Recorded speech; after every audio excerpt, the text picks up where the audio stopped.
Hello दोस्तों, Manisha classes point में आप सभी का स्वागत है। आज क्लास 10th का VVI ऑब्जेक्टिव क्वेश्चन ज्योग्राफी है ना। ज्योग्राफी का जितने क्वेश्चन आंसर है इस वीडियो में हम कराएंगे है ना। ऑल निचोड़ जो कि जितना क्वेश्चन VVI है ना सभी को लेसन बाय लेसन से उठाकर यहाँ लेकर आए हैं। चलिए ध्यान दीजिएगा। पहला क्वेश्चन पर ध्यान दीजिए, क्या कहता है जी, ध्यान दीजिएगा।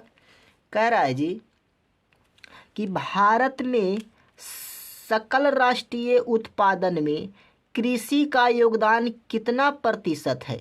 तो कहना है 19.5% है ना। आगे ध्यान दीजिएगा, आगे ध्यान दीजिए। कह रहा है भारत की कितनी प्रतिशत आबादी प्रत्यक्ष या अप्रत्यक्ष रूप से कृषि कार्य में लगी हुई है? तो कहना है 53.8% है ना। आगे ध्यान दीजिए, आगे ध्यान दीजिएगा। कह रहा है कि वर्तमान समय में कुल कृषि भूमि का कितना प्रतिशत भाग पर्वतीय भूमि का है? तो कहना है 5.7% है ना। आगे ध्यान दीजिएगा, आगे ध्यान दीजिए।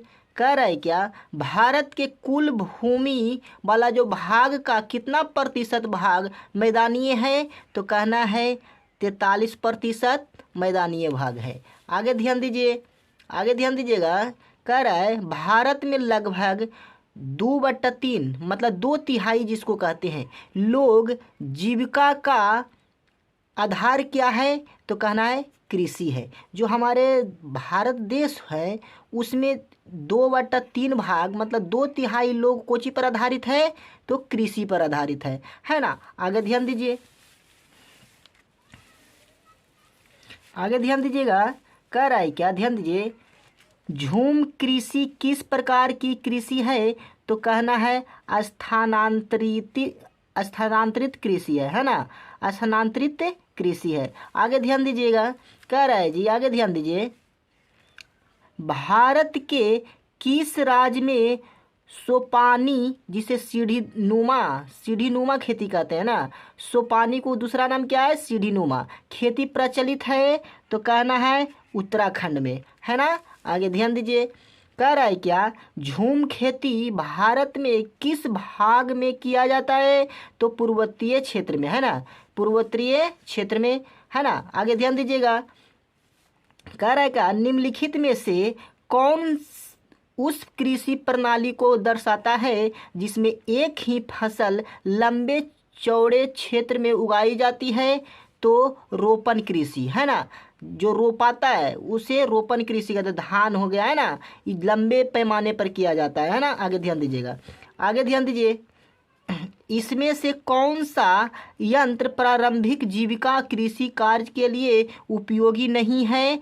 तो ट्रैक्टर है जो क्या है प्रारंभिक जीविका कृषि वाला उपयोगी नहीं है। आगे ध्यान दीजिएगा, आगे ध्यान दीजिए।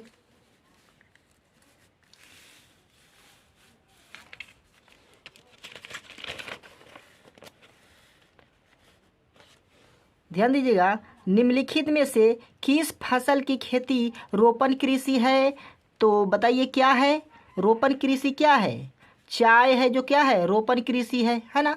चाय क्या है? रोपण कृषि है। आगे ध्यान दीजिएगा।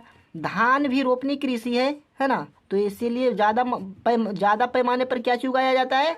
चाय उगाया जाता है। आगे ध्यान दीजिएगा। निम्नलिखित में या निम्न में कौन सा रोपण फसल नहीं है? तो गेहूं है जो रोपण फसल नहीं है। आगे ध्यान दीजिएगा। रबी फसल की बुआई किस माह में आरंभ होता है? तो अक्टूबर या नवंबर में आरंभ होता है। आगे ध्यान दीजिएगा।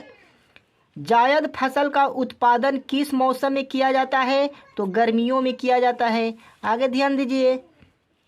निम्नलिखित में से खरीफ फसल कौन सा है? तो चावल है जो कौन सा फसल है? खरीफ फसल है। आगे ध्यान दीजिएगा। निम्नलिखित में से कौन सा रबी फसल है? तो बताइए क्या है? कपास है, चना है, चावल है या मोटे अनाज? तो चना है जो क्या है? रबी फसल है। आगे ध्यान दीजिएगा। निम्न में से खरीफ की फसल कौन सी है बताइए। इसमें से क्या चावल क्या है, मक्का क्या है, कपास क्या है, ये सभी क्या है, खरीफ फसल है ना। तो इनमें से सभी हो जाएगा। आगे ध्यान दीजिएगा।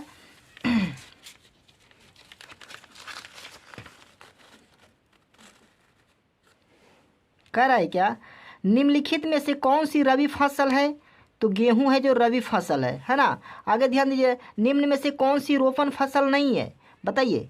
जो धान है जो रोपण फसल नहीं है। आगे ध्यान दीजिएगा, भारत की प्रमुख खाद्यान्न फसल कौन सा है। तो धान है जो खाद्यान्न फसल है। आगे ध्यान दीजिएगा, चावल क्या है। तो कहना है कि चावल एक खरीफ फसल है। आगे ध्यान दीजिएगा, भारत में धान की खेती सबसे अधिक कहाँ होती है। तो पश्चिम बंगाल में होती है ना।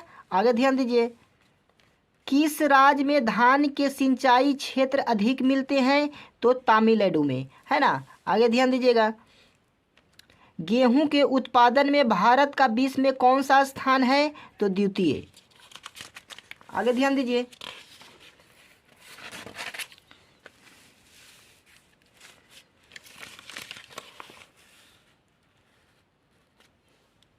इनमें से कौन गेहूं का प्रमुख उत्पादक नहीं है। तो तमिलनाडु है जो प्रमुख उत्पादक नहीं है। गेहूं फसल क्या है। तो एक रबी फसल है। आगे ध्यान दीजिएगा, निम्नलिखित में से कौन सा मोटे अनाज की फसल नहीं है। तो गन्ना है जो मोटे अनाज की फसल नहीं है। आगे ध्यान दीजिए, भारत में ज्वार की सबसे अधिक खेती कहाँ की जाती है। तो महाराष्ट्र में की जाती है। आगे ध्यान दीजिएगा कि भारत में बाजार की सर्वाधिक खेती कहाँ की जाती है। तो राजस्थान में की जाती है। आगे ध्यान दीजिएगा, दाल किस पौष्टिक अंश का स्रोत है। तो बताइए क्या है। तो प्रोटीन का है ना, है ना। आगे ध्यान दीजिएगा, निम्न में से कौन दलहन की फसल नहीं है। तो बाजरा है जो दलहन की फसल नहीं है। आगे ध्यान दीजिए,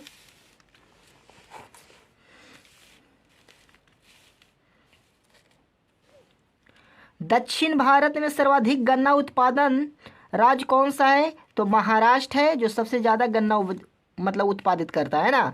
आगे ध्यान दीजिएगा, तिलहन के उत्पादन में भारत का विश्व में कौन सा स्थान है। तो प्रथम। आगे ध्यान दीजिएगा, मूंगफली का उत्पादन भारत के किस राज्य में सबसे ज़्यादा होता है। तो बताइए कौन सा होता है, गुजरात में ना हो। आगे ध्यान दीजिएगा, आगे ध्यान, सरसों के उत्पादन में भारत का कौन सा स्थान है। सरसों के उत्पादन में भारत का कौन सा राज्य प्रथम स्थान रहता है। तो बताइए कौन सा स्थान है जो प्रथम है। तो कहना है उत्तर प्रदेश, है ना जी, उत्तर प्रदेश। आगे ध्यान दीजिएगा, सरसों किस प्रकार की फसल है। तो तिलहन फसल है। आगे ध्यान दीजिए, चाय का सर्वप्रथम उत्पादन कहाँ आरंभ किया गया था। तो ब्रह्मपुत्र घाटी में, है ना, ब्रह्मपुत्र घाटी में किया गया था। आगे ध्यान दीजिएगा,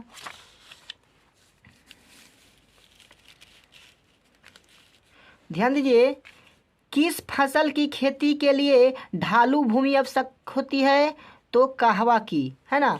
आगे ध्यान दीजिए, चाय में किस पदार्थ की उपस्थिति के कारण ताजगी महसूस होती है। तो थीन के कारण ताजगी महसूस होती है। आगे ध्यान दीजिएगा, विश्व में चाय का सबसे बड़ा उत्पादक देश कौन सा है।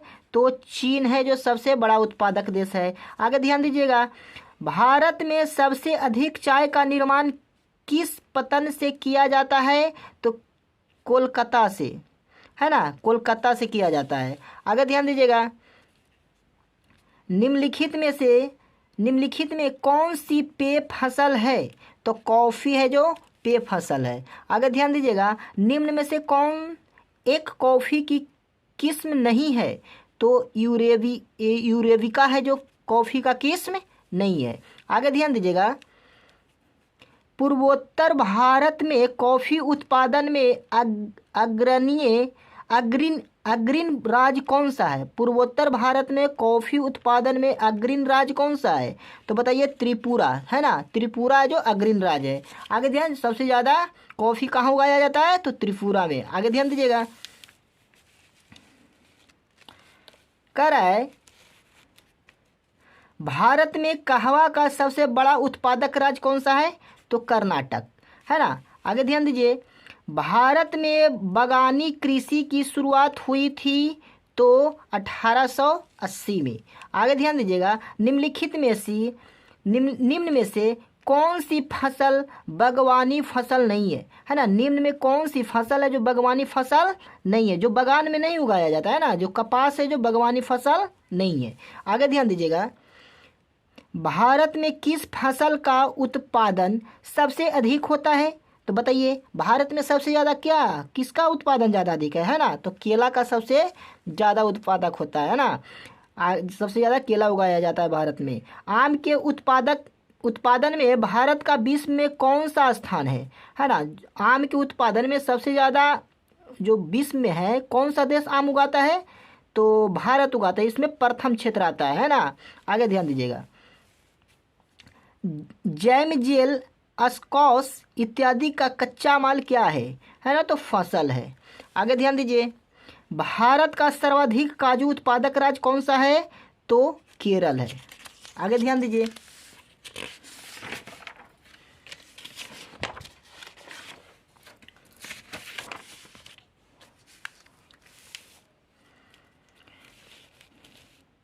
कह रहा है क्या, भारत के किस क्षेत्र में गरम मसालों की खेती की जाती है, तो दक्षिण क्षेत्र में गरम मसाले की खेती की जाती है ना। भारत का नारियल प्रदेश किसे कहा जाता है, तो केरला को कहा जाता है ना। आगे ध्यान दीजिएगा, इनमें से कौन सी फसल रेशेदार है, तो जूट है जो रेशेदार फसल है। आगे ध्यान दीजिए, इनमें से कौन रेशेदार फसल नहीं है, तो गन्ना है जो रेशेदार फसल नहीं है। आगे ध्यान दीजिएगा, कपास निम्न में से कौन सी फसल है, तो खरीफ फसल है। आगे ध्यान दीजिए, कपास का मूल स्थान किस देश को माना जाता है, तो बताइए जी, भारत को माना जाता है। आगे ध्यान दीजिएगा, कपास की खेती के लिए कौन सी मिट्टी सर्वाधिक उपयुक्त होती है, तो काली मिट्टी सबसे ज़्यादा उपयुक्त होती है। आगे ध्यान दीजिएगा,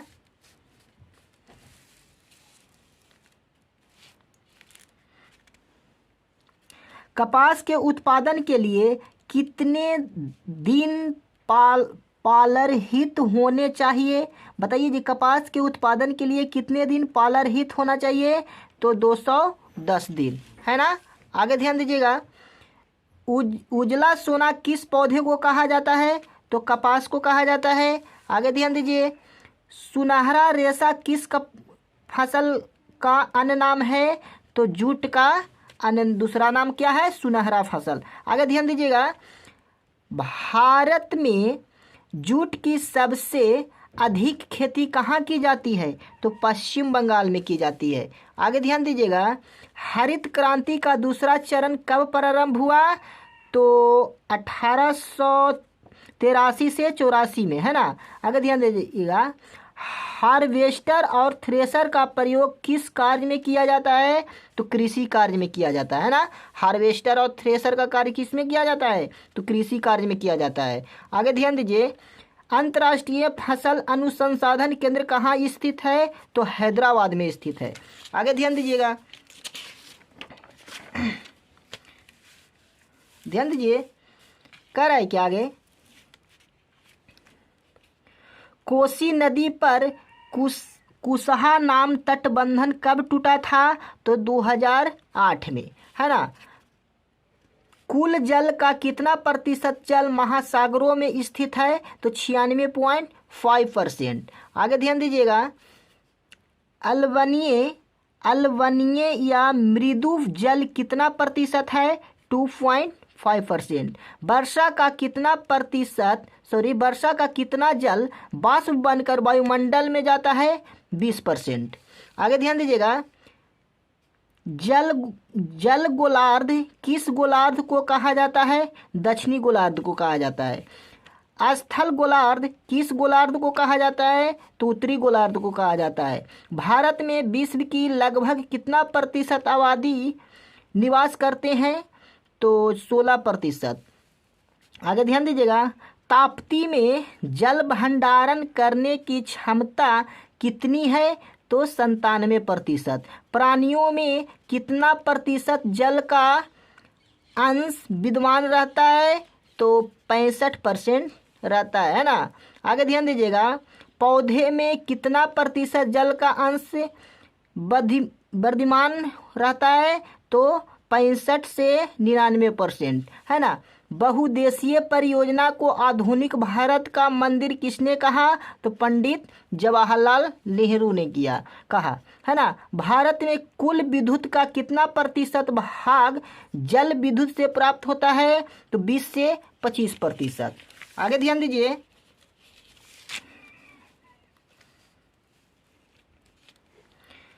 राष्ट्रीय जल नीति कब स्वीकार की गई? तो मार्च 1987 को, है ना। सोन नदी घाटी परियोजना का विकास कब हुआ?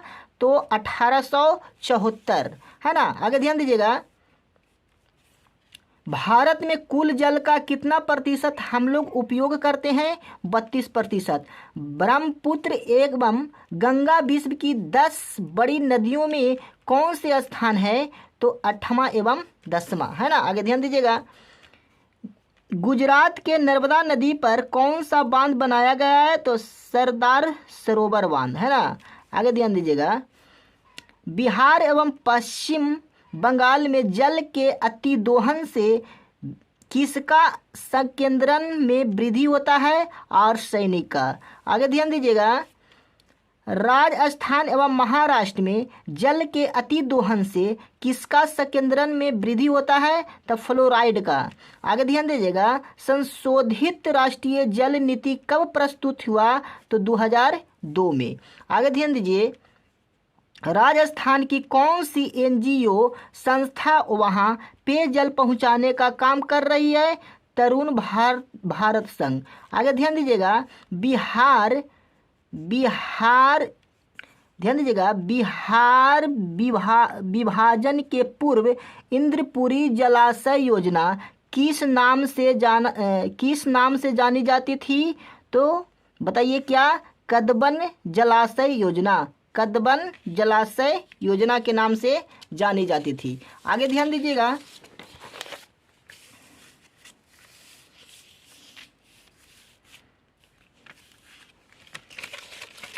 आगे क्या कह रहा है जी? कह रहा है क्या? कोसी नदी पर कुसाहा नामक तटबंध कब टूटा था? तो 2008 में। आगे ध्यान दीजिएगा, कुल जल का कितना प्रतिशत जल महासागरों में स्थित है? तो 96.5%।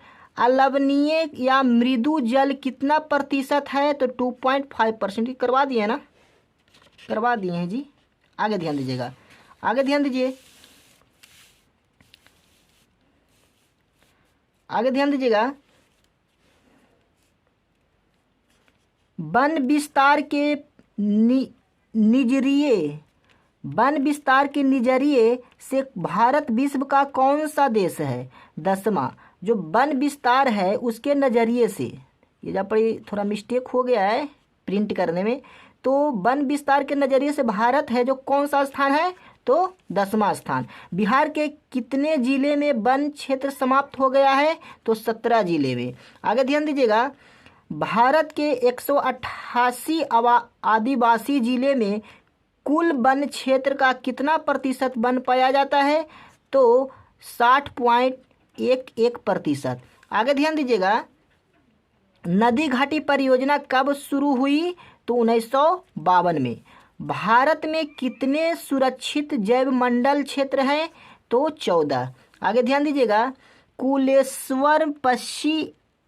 कुलेश्वर पक्षी अभियान बिहार के किस जिले में है? तो दरभंगा में। आगे ध्यान दीजिएगा,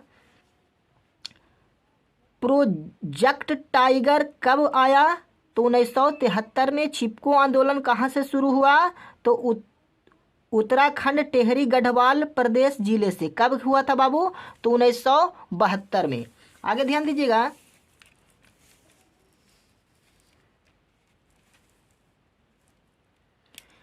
भारत का पहला जैव मंडल क्षेत्र कौन सा है?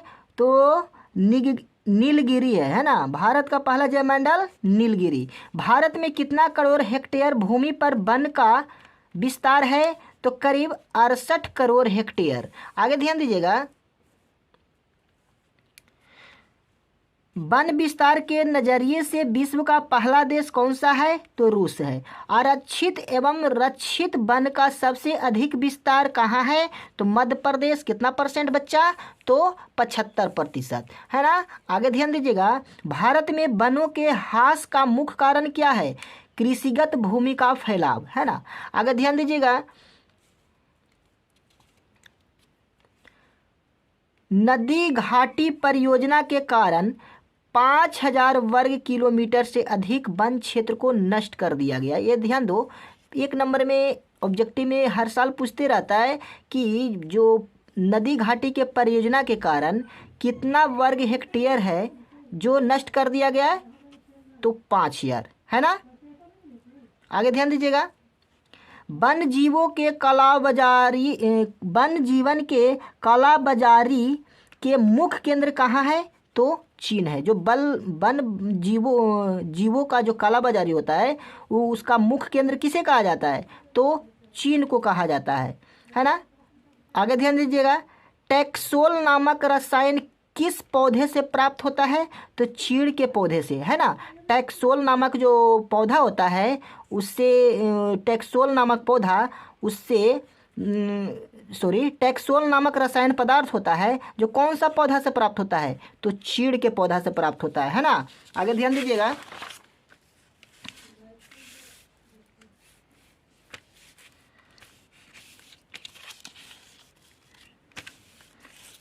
ध्यान दीजिए,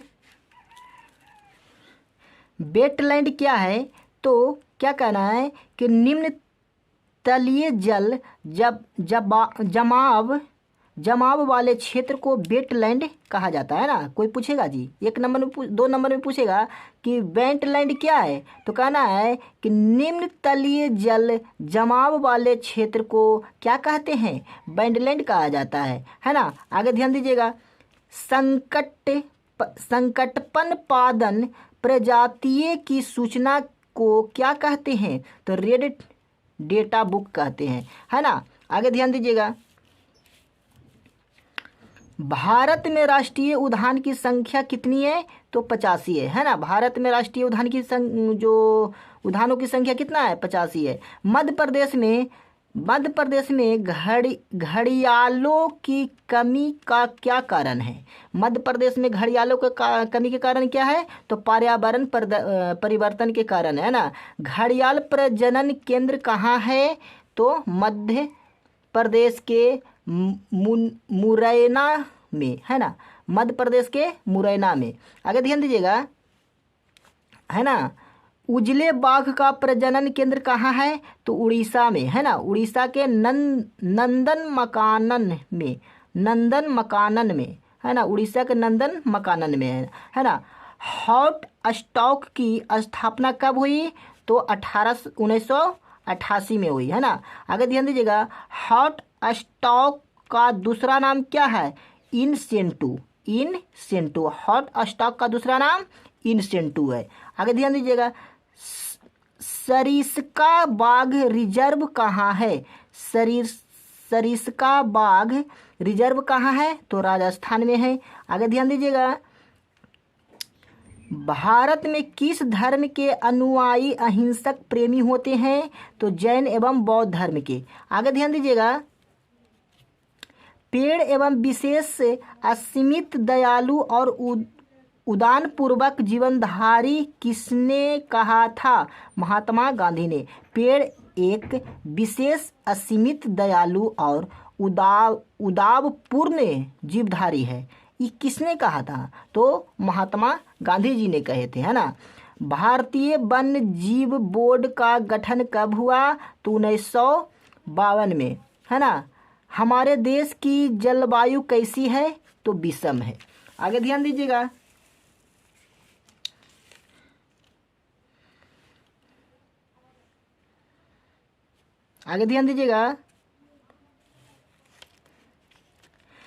JSI का फुल फॉर्म क्या होता है? तो जूलॉजिकल सर्वेसी ऑफ इंडिया होता है। जूलॉजिकल सर्विस ऑफ इंडिया होता है। आगे ध्यान दीजिएगा, ZSI के अनुसार हमारे यहाँ जीव जंतुओं की कितनी प्रजाति पाई जाती है ना। तो ध्यान दीजिएगा, इसका प्रिंटिंग नहीं हुआ है, ध्यान दीजिएगा, थोड़ा गूगल पर मार के एडजस्ट कर लीजिए, है ना। आगे ध्यान दीजिएगा, अब तक कितने प्रजातियों का नामकरण किया जा चुका है, तो 17 लाख। आगे ध्यान दीजिएगा, आयुर्वेद के जनक किन्हें कहा जाता है, तो चरक को, है ना। चरक संहिता में कितने पशु तथा पौधे का उल्लेख है, तो कितना है जी, 200 पशु तथा 340 पौधे। भारत में मछलियों की कितनी प्रजातियां पाई जाती है, तो कितना, 1693 गो, है ना। आगे ध्यान दीजिएगा, भारत में चावल की कितने किस्म पाए जाते हैं, ध्यान दीजिएगा, 50,000 से 60,000 किस्म, है ना।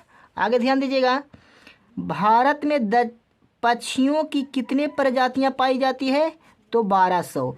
दर्द निरोधक के लिए किसका उपयोग किया जाता है, तो फॉर्मिन का।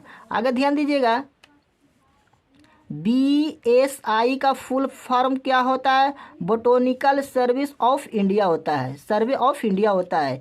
IUCN का फुल फॉर्म क्या होता है, international union for the conversion of nature and natural research होता है ना। आगे ध्यान दीजिएगा, FAO का फुल फॉर्म क्या होता है, फूड एंड एग्रीकल्चर होता है, एग्रीकल्चर ऑर्गेनाइजेशन होता है ना। ध्यान दीजिएगा, WCU का फुल फॉर्म क्या होता है, वर्ल्ड कन्वर्सन यूनियन होता है। आगे ध्यान दीजिएगा, WWF का वर्ल्ड वाइड फंड होता है। आगे ध्यान दीजिएगा, प्राकृतिक संसाधन कितने प्रकार के होते हैं, तो प्राकृतिक संसाधन 2 प्रकार के होते हैं, पहला जी नवकरणीय और दूसरा अनवकरणीय। आगे ध्यान दीजिएगा, कोयला किस प्रकार का संसाधन है, अनवकरणीय संसाधन है। सौर ऊर्जा कौन सा संसाधन है, तो पुनःपूर्ति योग्य संसाधन है। तट रेखा से कितने किलोमीटर की दूरी सीमा अपवर्जक क्षेत्र कहलाता है, तो 200 किलोमीटर तक के जो सीमा है तट रेखा से, वो अपवर्जक क्षेत्र कहलाता है। आगे ध्यान दीजिएगा, डाकुओं की अर्थव्यवस्था का संबंध किससे है, संसाधनों के अनियोजित विदोहन से। संसाधन होते नहीं बनते हैं, किसने कहा था, तो जिम्बरमैन ने कहा था कि संसाधन होते नहीं बनते हैं। आगे ध्यान दीजिएगा,